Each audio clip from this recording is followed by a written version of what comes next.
అందరికీ నమస్కారం, welcome to our channel. Posani Muralikrishna మనందరికీ తెలుసు. గత వారం నుంచి ఇతనే ఆంధ్రప్రదేశ్లో హాట్ టాపిక్. ఎందుకంటే వైఎస్ఆర్సీపీ పార్టీలో ఉన్నటువంటి బూతు జాతి రత్నాలలో ఇతను ఒక మేలిమి జాతి బూతురత్నం అనమాట. గత 5 సంవత్సరాలు జగన్మోహన్ రెడ్డి అండ చూసుకొని ఏ విధంగా ఇష్టానుసారం నోటికి పని చెప్పాడో మనందరికీ తెలుసు.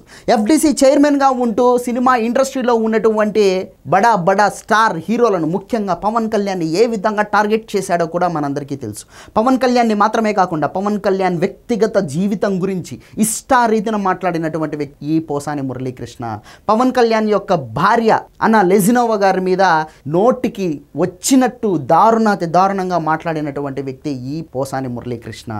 పవన్ కళ్యాణ్ పిల్లలను సైతం, వాళ్ళు చిన్న పిల్లలు, వాళ్లకు రాజకీయాలకు ఎటువంటి సంబంధం లేదు, అయినా కూడా విచక్షణ మర్చిపోయి తాను ఒక మనిషి అనే భావన లేకుండా, తనలో ఏమాత్రం మానవత్వం లేకుండా, మనస్సాక్షి లేకుండా అన్నం పెట్టినటువంటి చేతిని కడిచేటటువంటి నీచమైనటువంటి కుసంస్కారమైనటువంటి మనస్తత్వం కలిగినటువంటి ఈ పోసాని మురళీకృష్ణ ఇష్టారీతిన చిన్న పిల్లల్ని సైతం వదిలిపెట్టకుండా ఏ విధంగా మాట్లాడామో మనం అందరం చూసాం. ఇక నారా చంద్రబాబు నాయుడు, నారా లోకేష్ గారులని అయితే ఆ పదాలను ఉచ్చరించడానికి కాదు కదా, కనీసం మనసులో అనుకోవడానికి కూడా మన మనస్సాక్షి ఒప్పుకోదు, మన సంస్కారం ఒప్పుకోదు.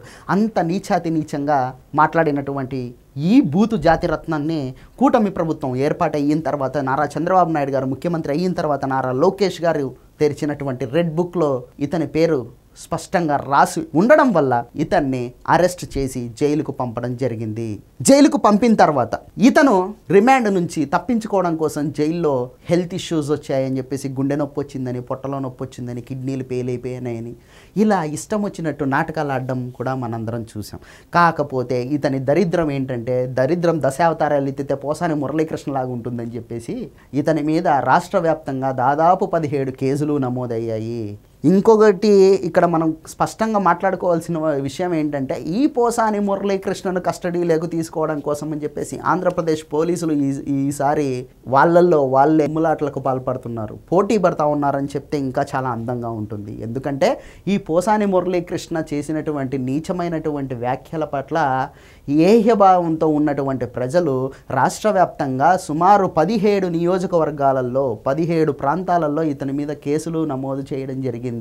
ఇతని వాంగ్మూలం స్పష్టంగా కూడా రికార్డ్ చేసినటువంటి పోలీసులు ఆల్రెడీ పోసాని మురళీకృష్ణ చెప్పాడనమాట, నాదేం తప్పు లేదు, నాకు సజ్జల రామకృష్ణారెడ్డి స్క్రిప్ట్ పంపిస్తాడు, ఆ స్క్రిప్ట్ని నేను చదువుతానే తప్ప నాకు నారా చంద్రబాబు నాయుడుకి, లోకేష్కి, పవన్ కళ్యాణ్కి మధ్య వ్యక్తిగతంగా ఎటువంటి గొడవలు లేవు, నాకు వాళ్లకు ఎటువంటి గట్టు తగాదాలు లేవు అని చెప్పేసి ఈ వ్యక్తి మాట్లాడినటువంటి వ్యక్తి.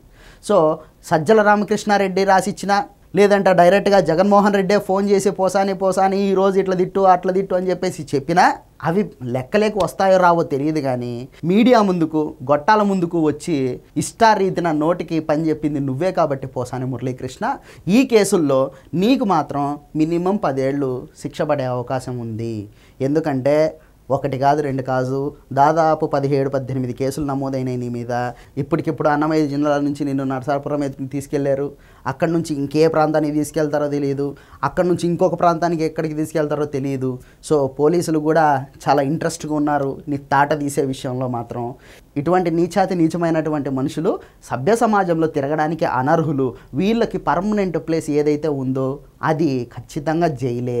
ఆ జైల్లోనే ఇటువంటి వాళ్ళు ఉండాలి. ఇటువంటి నరరూప రాక్షసులు, మానవత్వం లేనటువంటి కుసంస్కారహీనులు ఉండవలసిన చోటు జైలు మాత్రమే. ఆ జైల్లో వీళ్ళకి పర్మనెంట్గా ఒక షెల్టర్ ఇచ్చేయాలని చెప్పేసి ప్రస్తుత కూటమి ప్రభుత్వాన్ని నేను కోరుకుంటూ, ఈ వీడియో కనుక మీకు నచ్చినట్లయితే లైక్ చేయండి, సబ్స్క్రైబ్ చేయండి, షేర్ చేయడం మాత్రం అసలు మర్చిపోవద్దు. Thank you.